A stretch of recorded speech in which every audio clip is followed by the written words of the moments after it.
Well, ladies and gentlemen, we said we would deliver a plan for 2032, a plan that delivered benefits for Queensland for decades to come, a plan that would make Queenslanders proud on the world stage. Ladies and gentlemen, we promised that plan, and today we deliver the plan for 2032 and beyond. 1,343 days ago, Queensland was awarded the 2032 Olympic and Paralympic Games. Our government was elected just 150 days ago, and in that short period of time we have delivered what you've seen today. Finally, Queensland has a plan. The time has come to just get on with it. And get on with it we will. We can get on with it because the plan is built upon hard work. We went to the election promising to establish the Independent Infrastructure Coordination Authority and giving them 100 days to provide the government with a proposed blueprint for the Games. That is exactly what they have done. They've met with hundreds of stakeholders. They've reviewed thousands of submissions. And their report has formed the basis of the government's plan for the 2032 Games. Today, I thank them, Stephen and his team, for their tireless effort, and we greatly acknowledge their massive part in building a robust plan that will get these Games back on track. Their work sits at the centre of this plan. There has been a mountain of work, and there's no one else I would have wanted driving that other than the Deputy Premier, and I want to acknowledge his hard work and tenacity in delivering what you've seen today. Which brings me to the 2032 delivery plan.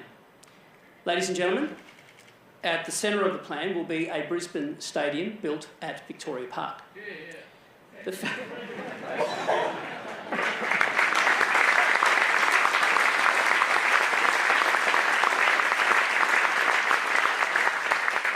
Endorsed by the Lord Mayor. The facts are these. The review thoroughly examined the options on the table. That work revealed the option of major works at the Gabba to bring it up to a standard to befit the Queensland Games just wasn't possible. The experts advised it could not be delivered in the time frame we inherited. There is no longer enough time to get that done. So it came down to a choice between the embarrassment of hosting the Games at Cusack or a new stadium at Victoria Park. It became a choice between spending billions on temporary facilities and temporary stands that delivered no legacy or securing the future of AFL and cricket at a new home. It became a choice between delivering a Games with an eye to the future or rewinding the clock 4 decades. In the end, the choice was clear. The Games must be held at a new stadium at Victoria Park. Any other choice would have meant placing the government ahead of the interests of Queenslanders. We've had enough of that in the last few years, and I wasn't prepared to do that. Friends, Olympic and Paralympic swimming holds a special place in the heart of Queenslanders and stirs the passion of emotion amongst our state in the way that few other sports can. There have been credible options put forward, from a concert arena with a drop-in pool to even a drop-in pool at Suncorp Stadium. The problem with these is that legacy for swimming disappears after the Games. The consequence is no sporting legacy is delivered, and that means nothing for our swimmers for tomorrow. No return for our investment for one of the iconic sports of our state. Instead, we are excited to announce we will build a new National Aquatic Centre with a Games capacity of 25,000 people. The centre will see a number of Olympic and Paralympic sports move their headquarters up to Brisbane permanently. A real world-class legacy which will serve these sports for decades to come. It will be constructed at Centenary Pool, and that has the backing of diving, artistic swimming, water polo and Swimming Australia.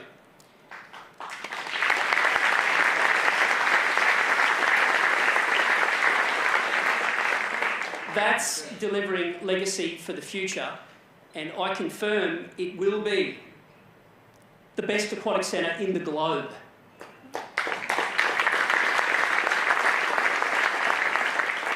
Friends, there is more to hosting an Olympic and Paralympic Games than a stadium and swimming concept though, and I'd like to take you through some of the highlights for the South East. We will be delivering the RNA Showgrounds a much needed and long-awaited upgrade, as well as housing the Brisbane Athletes Village, an upgraded 20,000 seat arena, and that's an outdoor arena, will host key events. Equally importantly, it gives a new life to the Ekka, one of the most important cornerstones where the country meets the city. I can also announce Melbourne will not be taking the tennis from Brisbane.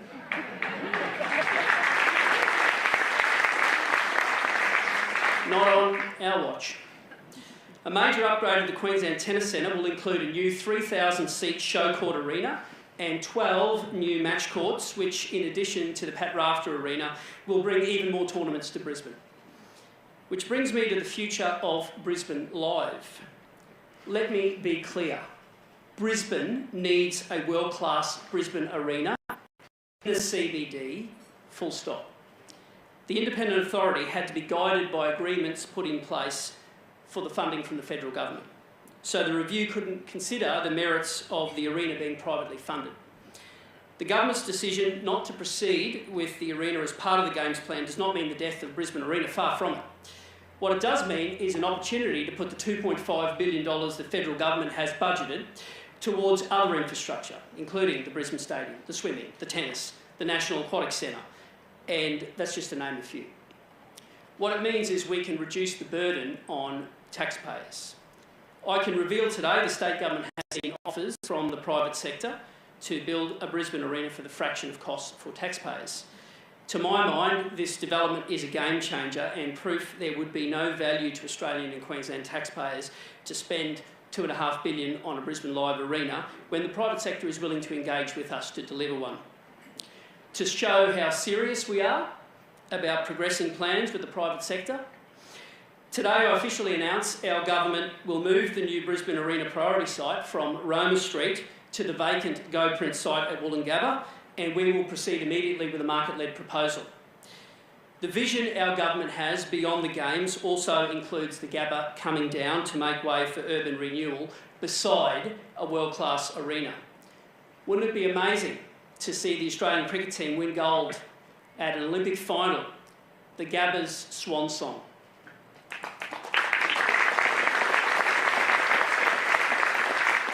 Ladies and gentlemen, I know some of you will ask with how will the state and federal government funding agreement work?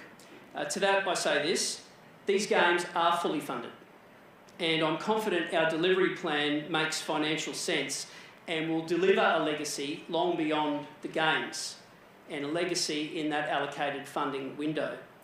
I think Queenslanders have seen our ability to negotiate well with the federal government and all levels of government. Just yesterday we negotiated a national education funding deal with the Albanese government, and that was something that my predecessors were unable to do. And it's an exciting deal, and it's a 10-year deal for Queensland schools. And in the event government changes at the next federal election, I'm pretty confident a Queenslander like Peter Dutton will also work with us to deliver the plan in full. And it's a plan that stretches beyond Brisbane.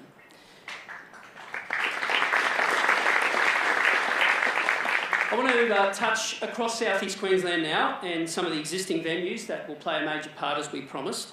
But there will also be new and accessible indoor sports centres at Logan and Moreton Bay, and a new whitewater rafting centre in the Redlands. The Chandler Sporting Precinct will be upgraded to become a dedicated parasport community facility. When we say legacy, we mean legacy for everyone. And so it will be with transport, where upgrades to road, rail and our main highway will better connect Queensland's second largest city, the Gold Coast. The Gold Coast will be home to an athletes' village at Royal Pines, as well as a new arena. I can also today announce that hockey will secure a legacy beyond the Games, with a major upgrade to the Gold Coast Hockey Centre.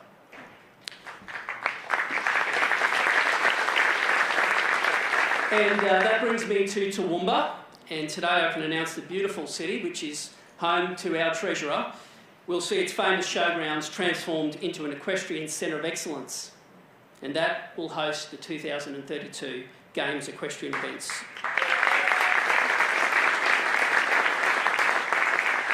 To the Sunshine Coast, and Queenslanders are going to get the opportunity to ride the wave. And that's a direct rail line running from BOR all the way to Batinia. And that links with a state-of-the-art metro hub that will connect all the way to Sunshine Coast Airport through the Maroochydore CBD. And I thank the Independent Authority for their vision in that. The Maroochydore CBD will be transformed with a new integrated athletes village, a new arena in a new cultural precinct, and that's legacy for the sunny coast. We have rejected the plan of the former government to stop that at Caloundra.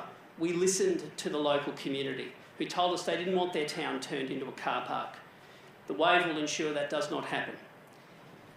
In the last few weeks, we have seen reports that events would be moved to New South Wales and Victoria. In the next breath, Queensland has been told that we can't move events to the regions. Our government takes a different view. It is our position that if investment comes from across the state, then the benefits and excitement should be spread across the state. So what does that mean? It means that we'll be taking the 2032 Games to regional Queensland. Some have made their disdain for this position. They say it can't be done. I say yes it can, and let's get on with it. It is with great excitement that today I announce in 2032, rowing will be held in Rockhampton. It had been recommended to move the event to Sydney, but I believe there is a legacy play and we must grab that. The people of Central Queensland have made it very clear. They are capable of hosting this famous sport, and I trust them to be able to deliver it in style. Rockhampton has already been the venue for training camps for the Australian Olympic rowing squad, international squads, and it's hosted Queensland schools rowing regattas. But that's not all. Football and basketball will be played in Cairns, with the possibility of cricket should it be included in the Games. Townsville will co-host sailing and the football. Billions of people will see the beauty of the Whitsundays when they co-host sailing. There are also plans for Mackay to host the cricket. Maryborough will host archery, and in doing so, it will offer the world the chance to witness the majesty of those historic buildings before turning their attention to the beauty, the natural beauty of Hervey Bay. But friends, we've always said the Olympic and Paralympic Games must be more than just a sporting event. It must deliver generational infrastructure to make this state a better one before, during, after the Games. Here is just a snapshot. In Cairns, there'll be upgrades to the Western Arterial Road. With the rowing moving to Rockhampton, the city will need a new athletes village, and that will be built at a revitalised railway yards precinct. This will become vital accommodation for a growing and important region. In Mackay, Harrop Park will be upgraded. The Bruce Highway will benefit from a multitude of investments, and we have secured that deal, and we have secured 80/20 funding to deliver it. This does not include plans for the Games On, and that's a grants program that will inject money to hundreds of clubs in every corner of this state. Local facilities to host training, events, generational legacy for our kids. Also on offer are upgrades to existing facilities like Perry Park and the home of football to create new training options for one of the largest Olympic sports. While the final makeup of sports will be determined next year, we have the venues and the plan to deliver world-class games. Ladies and gentlemen, we weren't in office when the Games were awarded in July 2021, but we are the government who Queenslanders have tasked with delivering it. And deliver it we will. And it'll be Games that Queensland will be proud of. The certainty and investment driven by a united Queensland working together to implement this plan will create generational opportunities. It'll unlock a 20-year tourism strategy for this state. We must capitalise on the increased interest that comes with hosting this event. Imagine the Visit Queensland story. Just imagine people sitting there consuming the best food and drink we have on offer in buildings built using Queensland products and medals made using Queensland minerals. That's a story to tell. And let me assure you, with this plan, we will be ready. When the eyes of the world turn to Queensland, let them see the great people that call this state home. Let them see we're not Paris, we're not LA, this will be better, and it'll be the Queensland way. And that's what will make the Games great. To my fellow Queenslanders, we promise to sort it out. We promise to do the work. We promised a detailed plan. We promised to fix the mess, and we have. The time has come to get this done. Finally, Queensland has a plan to deliver 2032 and beyond. Now let's get on with it. Thank you very much.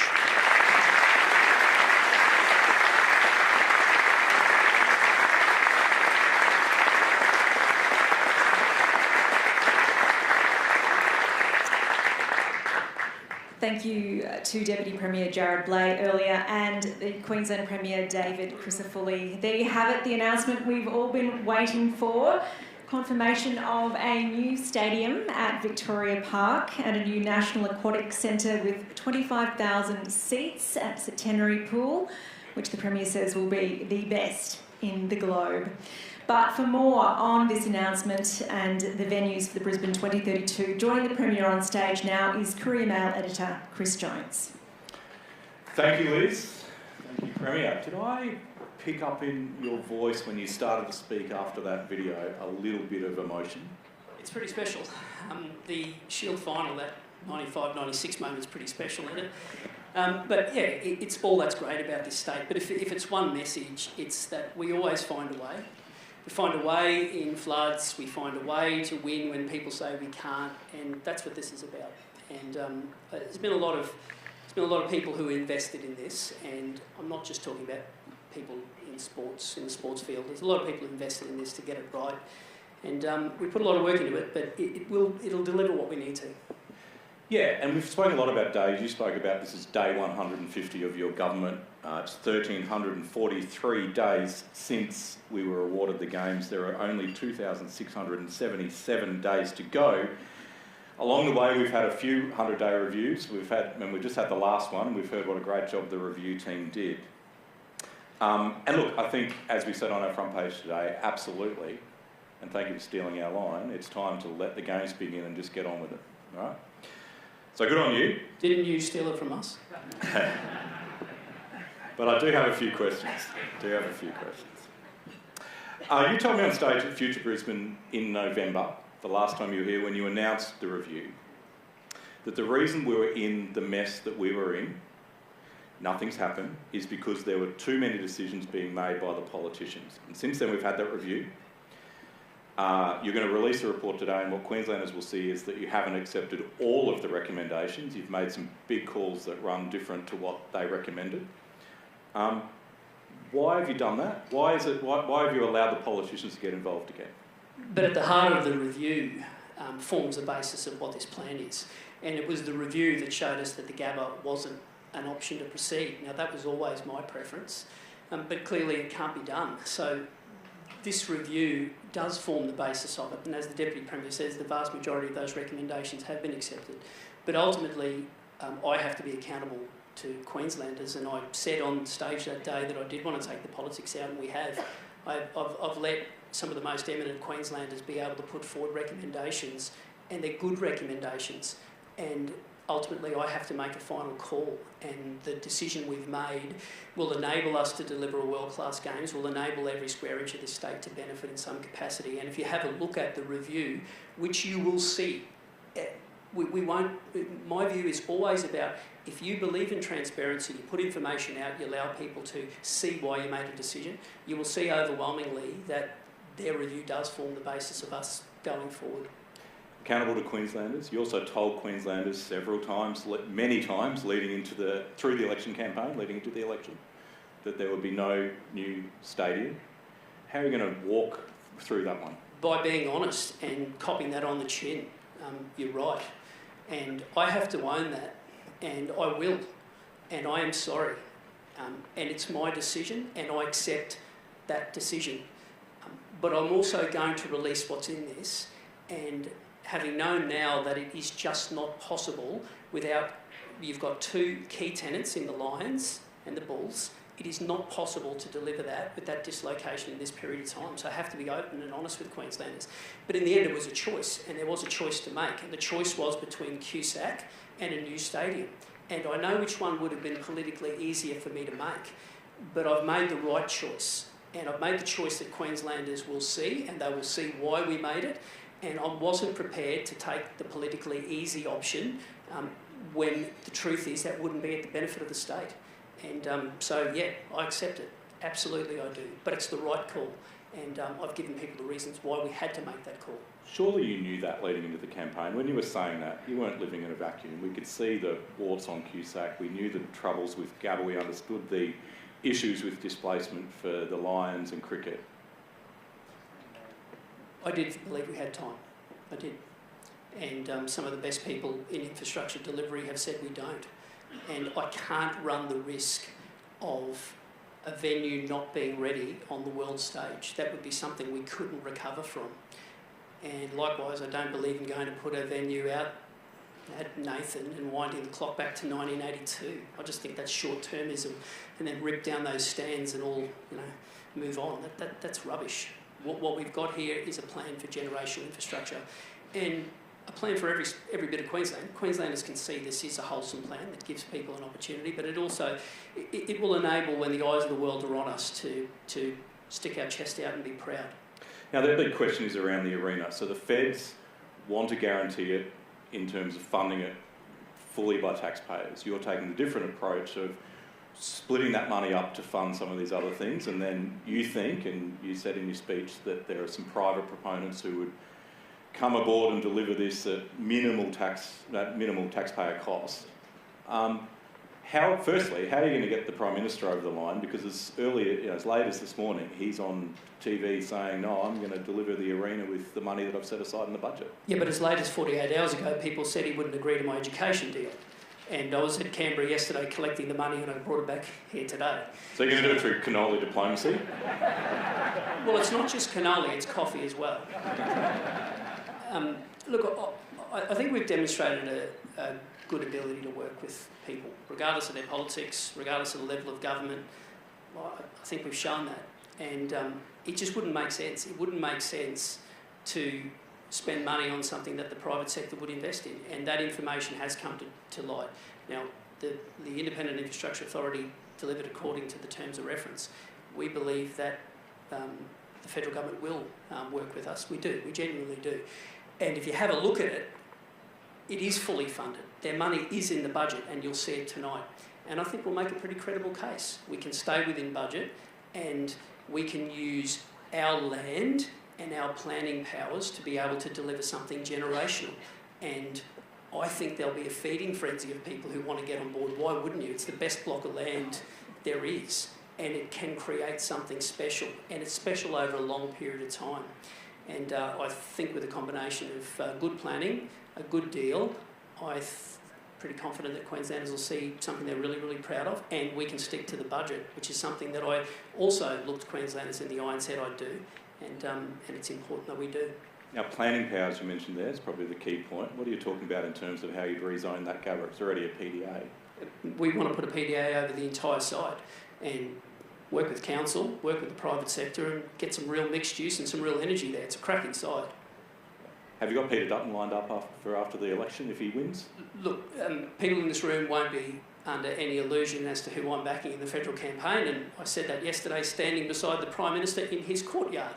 But regardless what the outcome is, we'll work with whoever is the next government. We've done that. We were told that it would not be possible to get 80-20 funding for the Bruce Highway. We never relented on that. We didn't yell and scream. We didn't belittle them. We put forward an offer that worked, and they agreed. Same with education. Yes, I held off until the last hour.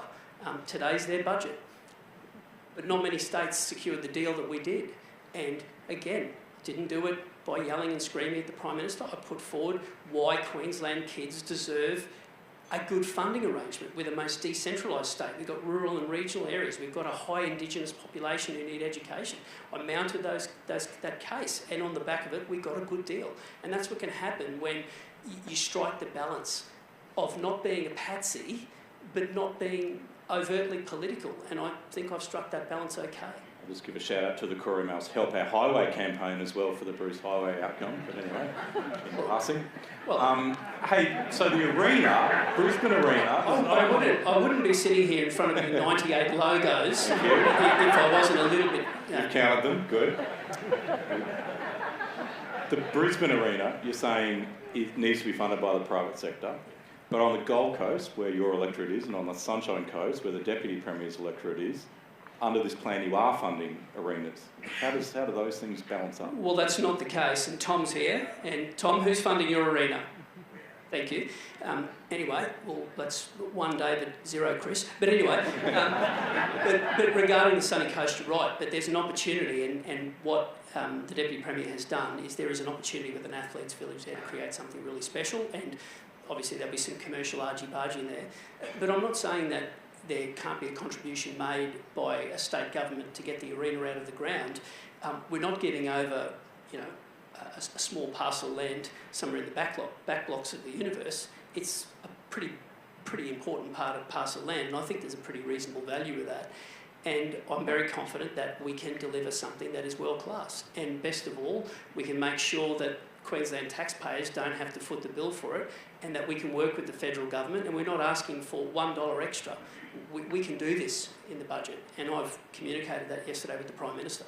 Let's take it to the regions. I think a lot of people were shocked, and we saw it confirmed today, that the Fitzroy River, with its issues, would be hosting... Why? Well, I don't know a lot about rowing, but I do know there's a stream in the river, and apparently that's not legal. How do you... If World Rowing, if you don't find a way for that to work, how are you going to explain that to the people of Rockhampton in the next election? Well, let me start with a couple of things. In LA, it does have current, and they didn't have room for a 2-kilometre course in LA, so they've cut it short. And I make the point that that river has been used for a multitude of events, including international teams training there.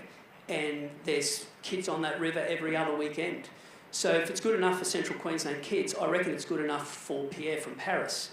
And we are going to deliver a regional benefit. And it's not just the 1,200 competitors that will come there. It's the opportunity that an urban renewal of a dormant part of that city can come to life. And anyone who's tried to get accommodation for Beef Week knows that a few extra dwellings there might also be useful. So we've put a bit of thought into it. And I do believe that you can get generational infrastructure. And already the Deputy Premier, Mr Liveris, have already engaged with the new IOC President. That shows you how serious we are. And we will engage with our friends in the rowing fraternity. But in answer to your question, we're having it there. And we'll do everything we can to make sure that it works to the highest possible standard, including giving the full-length course, not the truncated one that the states are giving. But it can happen. And what you saw today is a lot of work and a lot of will.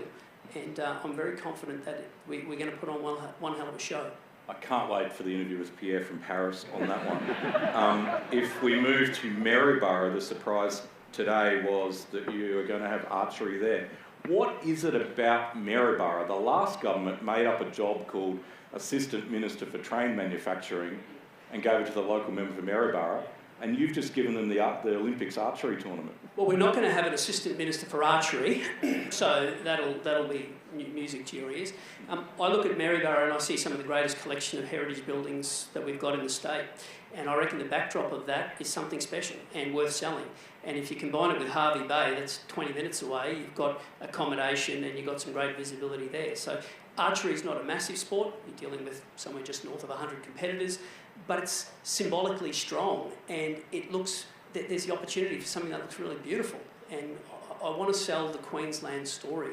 I want people to see different images of this place and be sitting at home in their freezing lounge room and say, wow, that place looks cool. I want to be there. I want people interstate to say, wow, there's a government with a plan that's got their stuff together. I want to invest there. I want to move there. That's what this is about for me. And yes, the sports are very important, and there's people in this room who we wouldn't be here without their genuine interest in the way that they've put forward their submissions over the last 100 days. But it's got to be more than the sport. It's got to be. And if you do that, you can create something that is really, really special. And I believe in this. I believe in this plan. And I think Queensland is going to back it. Townsville for sailing while we're there. Obviously, the Whitsundays came up originally in the original plan and was moved back to Manly. Now it's Whitsundays and Townsville. How do you think the sailing, world sailing fraternity will be dealing with that? Well, Mr Lewis has already started negotiations in that, and it is possible to split the events, and that's been confirmed, and we'll work with them. I like the optics and the imagery that come out of the Whitsundays. You won't get anything more beautiful. But what I love about the Townsville experience is, yes, you've got a world-class strand, but there's also the ability with Magnetic and Palm Island to sell a dream as well. And I wouldn't be doing my job if I didn't tell you that there's a mayor by the name of Alf Lacey who wants more for his community. And he wants two things. One is he wants home ownership for Aboriginal people who live there, and I'll put a big tick beside that. Second is he wants real jobs. He's over all the talk about the nonsense. He wants real jobs. And part of that, he wants to have a proper Indigenous tourism experience. And I think that with the eyes of the world on it, there's a story to tell as well. And I want Queenslanders to see that there's going to be benefit for every part of the state out of this, every part. And if we do it right, everything from grassroots improvement through the games on, through to generational infrastructure like a new stadium can make this place a better place. We have a few guests here from Victoria who've flown up for this. Among them, the AFL Chief Executive, Andrew Dillon. Welcome, Andrew.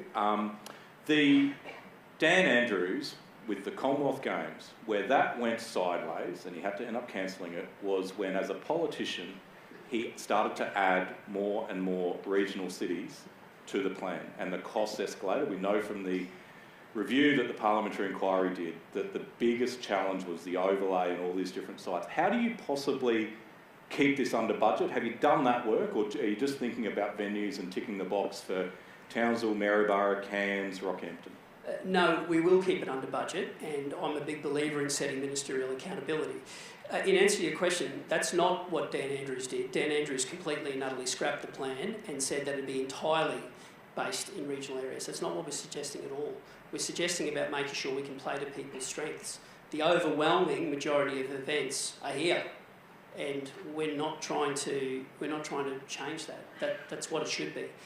But I don't accept that the opportunity to show a world-class foreshore in Townsville and the Whitsundays is not something we should grab. I think there's something in that. There's an opportunity to sell a tourism story that comes with that.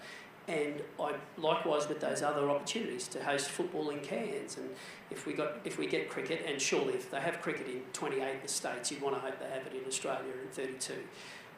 There's a magnificent opportunity that comes, like in Harrop Park. Well, we're going to do something to make that a really, really quality venue, and then there's long-term play for that community as well. So it can work, and it will work, and overwhelmingly, I reckon the majority of people overwhelmingly will say, yep, that's good, or I don't agree with that. But you won't have too many people who say, nah, let's go and start that again.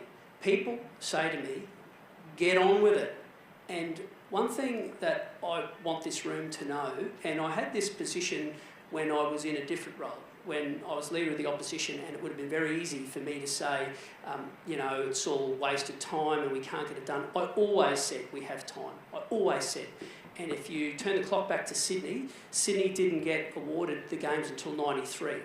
And they probably wasted a little bit of time before getting the show on the road, so it can be done. Would it have been great to have started a few years ago? Yes, absolutely. But we are where we are. And it's time now to have a crack and get on with it. And get on with it we will. And there will be people who disagree, and there'll be people who try to make political hay. That's fine. That's part of the process. My job is to deliver it, and deliver it we will.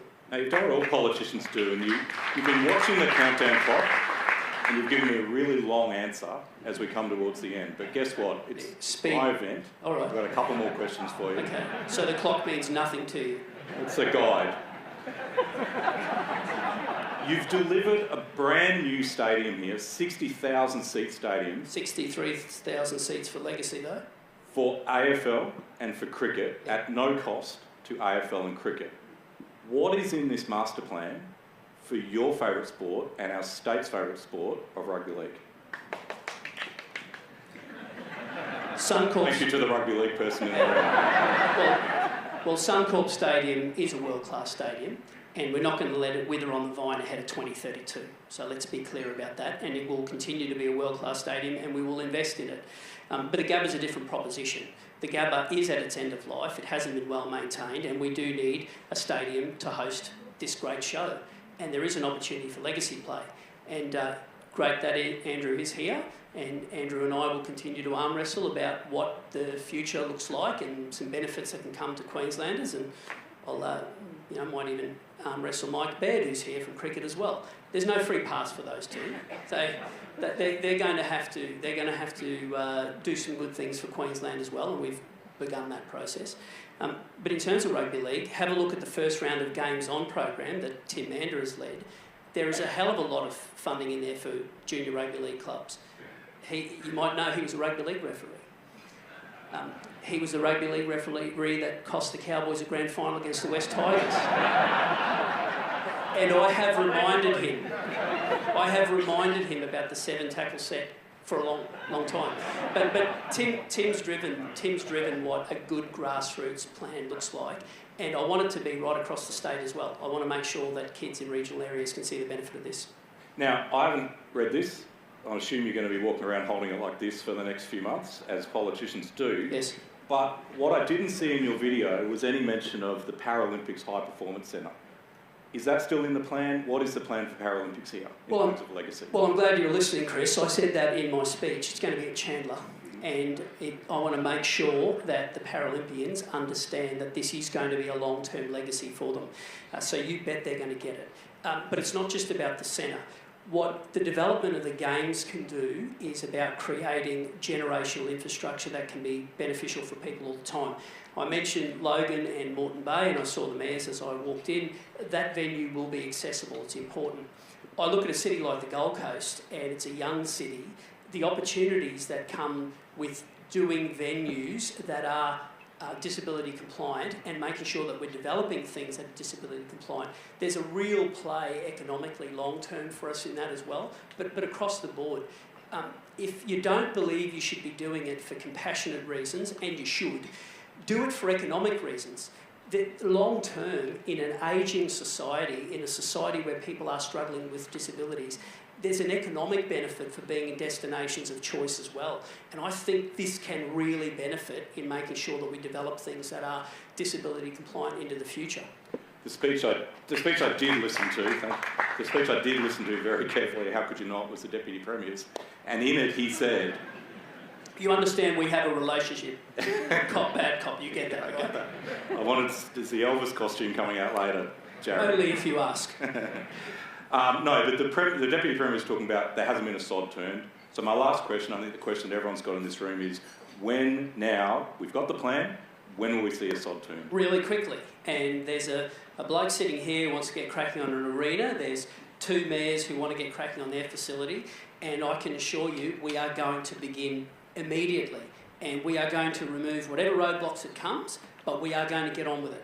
And I want Queenslanders to know 2 things. The first, we have a plan, and we will not veer from that plan. That has now been set. We put the last 1,340 odd days behind us. We've got a plan, and we will deliver. And we will deliver it by the finish line. And I want every Queenslander to know, regardless of what it is that interests you in this plan, whether it's one sport or one infrastructure project, one opportunity for housing legacy that comes with those villages, whatever it is that interests you, it will be delivered. That is a hard finish line, And we've got 7 years to make it work, and make it work we will. Premier David Crisafulli, thank you very much for your time. Thanks again.